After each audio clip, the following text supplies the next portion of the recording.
you just moved to Austin earlier this year in 2025, correct? Yeah, I moved 2 days after the Palisades fire 2 days event. after the Palisades fire. And you lost your home in the Palisades fire, correct? I did. I was actually here. I was working here for work on a 2-day business trip. My wife evacuated Tuesday night on the 7th when the fire from the Palisades seemed to be coming towards Malibu a bit, and that night it destroyed our home. I'm sorry to hear that. Well, in addition to the Palisades, I understand that you had a lot of other experience with wildfire living in Malibu. So could you speak to your experience living alongside fire in Malibu? Yeah, absolutely. I mean, we slowly got exposed to it over time. And I moved there in January 2017. I was previously in Santa Monica, having moved to California in 2009. So January 2017, I moved there. My neighbor had grown up in Malibu. He lost his house in a fire as a kid, in a wildfire. The neighborhood had been in the 90s, 1993, like directly threatened. So I heard all the stories from the neighbors about how the fire department kind of set up a camp in our cul-de-sac and as like a line of defense to protect the neighborhood. And that fire came right up to the houses around my current home. So we obviously heard a lot of stories about that. We got our first real interaction with the fire in 2018 when the Woolsey fire came through. That was more west of us. It wasn't, we could see the smoke. We were asked to evacuate. I seem to recall that it was voluntary at the time. I may be converted to mandatory, I'm not sure. But it was our first experience. We decided to leave. And that fire obviously was very devastating. I mean, hundreds and hundreds of homes in Malibu got destroyed. My kids' school was partially burnt, or the electrical service was burnt, so it took weeks for them to get back in the classroom. And that was our kind of first big impact. And as we lived there over the years, there continued to be like these fire risk events. I mean, there's the Santa Ana winds that happen every single year. Always, 50 plus mile an hour winds that happen for multiple days. The kind of wind that keeps you up at night because it's rattling the whole house. So that was a regular occurrence. But, a couple of instances. There was in 2021 in January, there was a home that caught on fire, an Airbnb rental that turned into a bigger kind of wildfire. There was a huge response from the local Camp 8 with air support, airdrops in the middle of the night. Then as you get woken up in the middle of the night to go observe that from the hilltop. That's jarring. Not great. Yeah. Not great. That happened again in 2023. There was a house across our canyon this time. There was a vegetation fire. The house went up. It was, I don't recall the weather, but fortunately the fire department was able to kind of snuff that one out. There was another middle of the night kind of wake up. And just a few months ago, in December, the Franklin fire came through. That was a big fire, and the fire line literally came right up to a street below us. At that time, my wife and kids and 2 dogs evacuated, and I stayed back. And the reason I stayed back is it's kind of like as we lived in Malibu over time, you kind of pick up a lot of the old timers would stay. Maybe they didn't have a choice because of insurance or whatnot. But also after Woolsey, there were countless stories of individuals saving their homes with shovels. It's not the normal advice you would get, but it just kind of shows you how the locals kind of had this stay and defend attitude. And it made sense when there were, spot fires and flare-ups from embers, and that seemed manageable, that, fires that turned into bigger fires and destroyed homes. So people definitely, after Woolsey, more people stayed to defend. And so my neighbor and I, the one that had lost his home as a kid, we got a bunch of equipment. We bought fire pump. I spent $3,500 on fire pump, a couple hundred feet of wildfire yellow, the rated hosing. My neighbor had a bunch of Nomex clothing. We had respirators. Not as a prepper, but we wanted to have the right equipment in case we stayed. That's the last thing you want to be is with a garden hose or maybe no water. We both had pools, so we had a water source that was reliable. Right. So that was kind of, slowly ramped up to that level, I guess. Sure, and over the years. understandable, right? As a homeowner in the wildland-urban interface in Malibu, that's a reasonable step to take, right? And that factors into my my follow-up question into what mitigation steps did you take? So you mentioned purchasing that hose, some pumps for your pool. Did you ever have an assessment of your home and the area around your home performed? I what did. What we refer to as a structure ignition zone evaluation? I did, and I'm not sure to what standard it was completed, but it was a hardening kind of recommendations, fire-wise type recommendations. There was a gentleman in the community that lived below that house that I mentioned burned in 2021, and he had come by to offer free inspections to neighbors, and so I just let him on the property, and he eventually wrote a report that it included, I wouldn't say obvious stuff, but typical stuff probably, like I had climbing vines on the house. Sure. I kind of let them die off slowly over time, or I didn't replace them. Removing debris and plants and fences and things from the perimeter of the home that could catch fire, blocking off attic vents, eave vents, garage vents to prevent flame entry or ember entry. I actually installed a bunch of that stuff. Like that 1/8-inch metal mesh screening? I bought these things called Vulcan vents, which were like vents. this, like a waffle kind of vent that was covered with an intumescent coating. Okay. And it would expand and like seal off. That's right. With flame but my neighbor installed like a bunch of fine screen, and that works, I think, just as well. Certainly. So yeah, the standard from the National Fire Protection Association, which we recommend every day to homeowners, is to at minimum install that 1/8-inch metal mesh screening within those vents. That tends to help mitigate ember intrusion through those vents. Awesome. An additional question to that: did you live in a recognized fire-wise community? Or? Not that I was aware of. Yeah. I would just say the community was fire aware because they lived in the mountains. Right. And it So a happened all the time. fire-adapted community of sorts. I think so. Yeah. Okay. Awesome. Next question for you, John. When was your house built, and what was it built with? It was typical residential construction, wood stick framed. I did just naturally have some kind of hardening just based on the materials that were used originally. It had concrete roof tile, so it resisted the wind and obviously was fire resistant. It was a stucco facade, cementitious stucco. The windows had been replaced before I moved in. They were double pane glass, so I'm sure that didn't hurt. And that was probably the extent of it. Okay. Yeah, double pane glass is always a good move. Tempered, even better, right? Frankly, the more panes you have on your window, the more protection. Yeah. But double pane is always what we recommend. Awesome. In terms of the fuels and the topography and the weather that we see here in Austin, do you see any similarities between here in Austin and Malibu? I do, and where I live exactly, I'm kind of close to Rolling Wood and Mopac, and I feel that. I'll say I definitely feel it's more urban and a little safer, more spacious.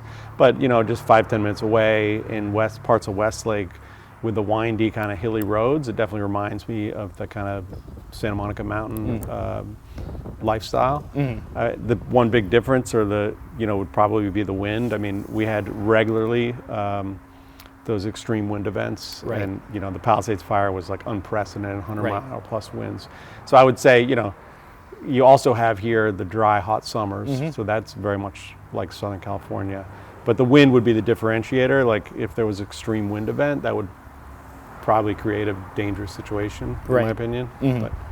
Yeah, Austin's interesting in that West Austin consists of, that significant topography, predominantly oak and cedar, also known as ash juniper over there. And then East Austin is blackland prairie, so it's a lot more flat with grassland. But we have a lot of wildfire concerns on the east side as well. As you can imagine, fire can travel through grassland very quickly. So whereas you don't have that topography influence as much, you still have that fuel influence, as well as structure density is another thing that we consider with wildfire. Awesome. Let's see here. So you described your experience a bit sheltering in place. Were you experiencing significant drops in air quality? Were you socked in with smoke? Were you seeing ember wash? I think there was a lot of smoke around. I didn't really get inundated by anything severely when I had sheltered in place. I mean, I think it's a pretty miserable experience, though, I would say, because the power's out for days. I mean, I've had Thanksgivings when the power was out for 4 days because of wind events. And so it's dark, and I know it's Southern California, but it gets kind of cold. and it's dark and cold and miserable, and you're not sleeping because you're worried at night, like, oh, what if something comes through? And so you're there to, like, seemingly to protect, but it's not a great experience. Understandable, yeah. So when you did evacuate, you mentioned for the Palisades you were gone, so your wife made that call. You said some folks thought maybe she was being a bit too preemptive with it, but it ended up being the right decision. So when you were home for evacuation, did you have any personal criteria or what we refer to as trigger points for when you'd make that executive decision to evacuate? Yeah, I think we obviously paid attention. Anytime like something was coming through, you were well aware of it from neighbors and news sources and text alerts and things like that. My wife was really smart about early action, and in part just as a practical matter, like when it's a big event, all the hotels fill up and you can't get a place to stay, and we have 2 large English labs that are 80 pounds each, and you can't just stroll into any old hotel with those. And so we eventually, my wife would always, as warnings came closer, secure a room right away and potentially start gathering some things while we watch it. We did have, we didn't have like a to-go bag, for example, but we were organized. For example, during the Palisades fire, she grabbed a bunch of folders that I had out that had passports and, documents, birth certificates, things that became really convenient to have, especially when I relocated here. Right. She grabbed some, key jewelry. I have a vintage watch from my dad who passed away that she grabbed that it's not replaceable, right? Something like that. Right. But, the fire was 2 canyons over. People thought, we had just left in December, or she had just left in December. And so I think she left like to go away for a few days, but we had been through so many of these evacuations without consequence. I don't know that she looked around and said, everything's going to be vaporized. We didn't really save that much in reality. That's a very difficult experience to go through, right? Losing, whether it be things that are certainly irreplaceable or just, any old belongings, really. I mean, this is your home, so that's a really tough experience to go through. Yeah, I mean, we had probably too much stuff, 30 years of stuff over our marriage, like that we had collected, and I worried all kinds of stuff. Yeah, stuff is not replaceable. Yeah. I was worried mostly about my kids, like having some sort of like trauma from that experience. So far, so good. They seem to be handling it well. Well, you and your wife clearly did an excellent job, kind of getting them prepared, obviously helping them get out. So yeah. That's really important. So you mentioned, you didn't have that traditional go bag, but you had an idea, all right, these are things that I can't be without, right? Had you ever considered, or did you previously document any possessions with photos or video? Not to the extent that I wish I would have, although things have been going really well with insurance. The CalFare program has really stepped up, in my opinion, and has been operating really fairly. That may be in part to the fact that it was a state order as far as a disaster zone or state of emergency was declared. So, but everything's gone really well. I did, on past events, do a really quick video. Obviously, like anyone with an iPhone, I had thousands of, pictures that I don't look at from my home and my yard. And so theoretically, there was information or a way to document all the contents. But I wish I had. That would be my one advice. Some advice I would give is to just spend a few hours just on the documentation, because it's going to make your life easier. Right. If you're unfortunate enough. Those preemptive measures can go a long way, for sure. So prior to that real life scenario evacuation, had you guys ever had any sort of informal practice taking an evacuation route out of your neighborhood, or what did that look like? No, and I would say that the evacuation route maybe. I mean, there were really 3 ways out, and that was it. And depending on which direction you needed to go, that's the way you would go. Right. We just naturally got practice over time by doing it a few times. In a real life scenario. Yeah. So what advice would you give to people living in the wildland-urban interface here in Central Texas?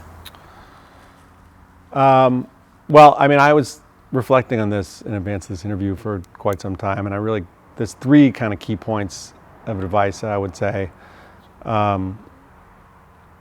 One is speaking to the hardening. So when the fire came through, although I mentioned in 1993 there was a whole fire camp set up in my neighborhood and line of defense, and the neighbors had always said, just leave your house open, the fire department's going to access it, they're going to protect it, that's the best thing to do. In this case, the fire was so overwhelming that all the resources were really on a different front towards the Palisades. And so when it came through, there was no one, there wasn't a fire truck, and this is not blaming in any way, it was just like an overwhelming event. There wasn't a fire truck, there wasn't air support, there was really my neighbor kind of running around frantically in a very dangerous situation trying to stop it. And really it was the home hardening that was the only thing like preventing these houses from going up, or at least going up faster. So that, I think, being in a position so your home can weather a storm or weather a certain amount of time of an ember fire or ember storm. I'm not sure what the right term is, but ember wash, sure. Lots of different phrases. I think that could potentially make a big difference. The other part, which is probably obvious, but it's not worth it. Like, although there were so many examples of people like safely defending their homes and saving neighborhoods, et cetera, and that kept over time getting reinforced, you really can't anticipate. I mean, this was an unprecedented event. You can't anticipate how serious it's going to be. And so actually I have a kind of emotional text I had with my neighbor about the situation. Let me just dig it up here. Here it is. So my neighbor who stayed and lost his house when he was a kid. If it's any consolation, I don't know if you would have been able to save your home. I fled for my life twice when it came through. And when I came back the second time, your house was on fire. Yours, Philippe's, Vera's, and Mike and Linda's took the full force. And had you been there, I'm afraid both of us might have stayed and died. And that did happen to a few people in the neighborhood. There was an older kind of recluse that stayed in the home. His wife left. She couldn't convince him to leave. He died in the home. I had another neighbor 2 houses up, stayed, successfully defended his home. Trellis was on fire and various and whatnot. And he died of a heart attack like 2 weeks later, seemingly from the stress of the situation. I'm sure that didn't help. And so, it's not worth it. It definitely rings true. As it pertains to? There's no reason to your home may have all you have, but there's no reason to risk your life over it. And sheltering in place. Yeah. I think it's just and again, my neighbor later told me that he was the most prepared out of anyone in the neighborhood, and he said, honestly, I would not do it again, and if I did have to do it again, I would need complete air supply. Right. And as you mentioned before, I'd like to go back to your comments about home hardening and how it can buy you especially more time, and your comments about first responder availability, right? Because while we understand that the LAFD has received criticism over response, it seems as though you understand that a fire of this grade of size, you are going to be quickly overwhelmed, and this is a reality in the firefighting realm. So what's really important, again, is your point on home hardening, that in implementing sometimes these really easy actionable steps around your home, whether that be venting your screens with 1/8" metal mesh screening, transitioning from a wooden fence connecting to your home to a wrought iron one, stuff like that can buy your home time, and as such can provide more time in the event of first responders showing up and initiating triage, structure triage, which is essentially where they assess a home and decide whether or not it's going to be salvageable, right? So implementing that home hardening can buy you that necessary time so that in the event that first responders do show up, there may be a higher chance that they can engage with your home. 100%. And the other point I'll make on that is it really takes a community. It's pretty difficult, especially with some old timers with limited resources that have been in their homes for 30, 40 years and they're kind of set in their ways. But I think saving the neighborhood is particularly important. I mean, when I think back, I feel blessed that I was not there. Obviously for my my own safety, but had I saved the home, like my neighbor saved his home, you're really in a tough situation. Everything around you is destroyed. You're in like this, currently you don't have power it's been months. You don't have water. The sites are covered with contaminated, toxic, cancerous materials. Even when that debris gets removed, you're next to like a haunted kind of abandoned home site. And then if you're lucky, people rebuild, and then you're in a construction zone for like 3 or more years and dealing with that. And then in the end, you're left with like the older crappy house in the neighborhood. This is not a good, there's not a good situation to come out of that if the neighborhood gets destroyed. So I think like getting the community to work together is key, because you can save your house, but you're not going to want to live there. Right, that's an excellent point. Chris there is constantly making the point that, it'd be pretty lonely, right? Returning being the sole homeowner within the area, surrounded with destruction, right? And you mentioned contaminants, hazmat. That's a really big consideration when we're rebuilding in these areas. So it's an excellent point. And one thing to add, there's some elderly people in the neighborhood because it hadn't completely turned over. They just don't have the time to rebuild, in their late 80s. One neighbor was about to sell her house, literally had this event not happened, probably would have been on the market a week later, and now is effectively trapped. You can't get that equity out because who's going to want to move there unless it's for like pennies on the dollar. Right. Yeah. That's a very difficult situation to be in. You spoke briefly to the insurance process. You said you were with CalFair, correct? Yes. Let's see here. Now, I understand the fair is. Did you come to that as a result of wildfire risk? Because my interpretation is it seems like that's often an option for folks who maybe haven't received offers from other providers, and so fair is often the best bet. That was definitely the case. So when we first moved there, we had really good private insurance. Now it was obviously, I'm not sure how they define the hazard in the insurance world, but it was a fire risk. But we also had the added, in a way I liked our home better because it was on a cul-de-sac. There wasn't a lot of through traffic, but one way in and one way out, theoretically, like that impacts your insurance ability to procure good insurance. So after Woolsey, our insurance carrier basically dropped us. And so CalFair was the only option. But again, I think they've treated everyone pretty fairly. Some advice I give with respect to insurance is like, obviously pay attention, because there's, for example, contents coverage, there's a box to check for whether they're going to depreciate the value of your contents or cover replacement value. And, that's something that could be worth a lot of money when you have a house full of stuff. Certainly. Again, circling back to that, the importance of documentation of all your belongings, right? That's exactly something we're encouraging every homeowner, regardless if it's as a result of wildfire or just a home start, right? So it's all the same in the end. You want to ensure that having that documentation in place will kind of alleviate the impending headache of all the other additional considerations that come with losing your home.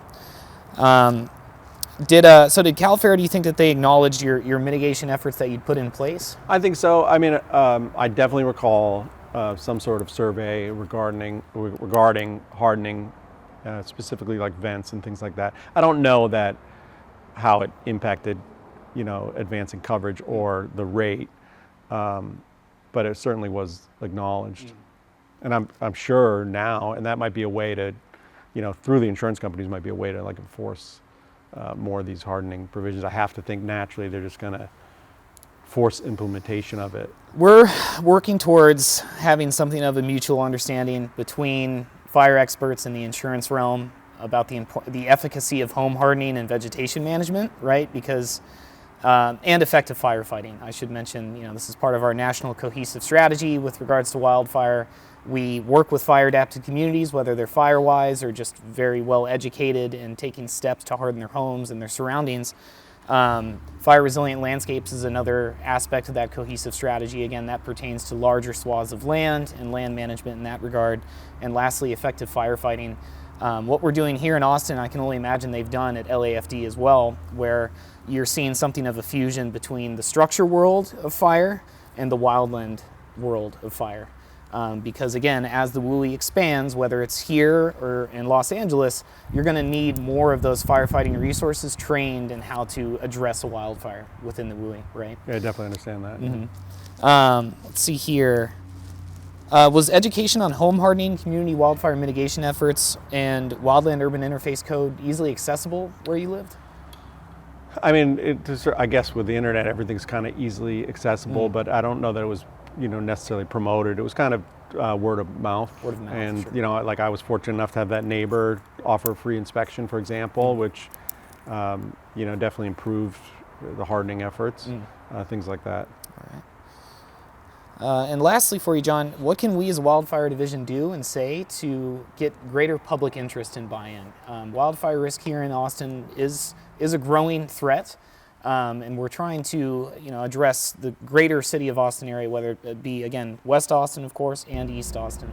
So what methodology do you think, as a citizen of Austin now, we could implement? I mean, I think videos like this would certainly help with the outreach. I mean, it's a tough problem. I mean, it kind of took me to live through this kind of event to kind of now have complete buy-in to my own advice. I obviously, I knew a lot of, things that could happen and seemingly knew like risks of staying and et cetera. But I think now it's kind of like a no-brainer for me on how to address some of this stuff. Hopefully it doesn't happen again. Sure. But stranger things have happened. Well, Jon, I appreciate your time.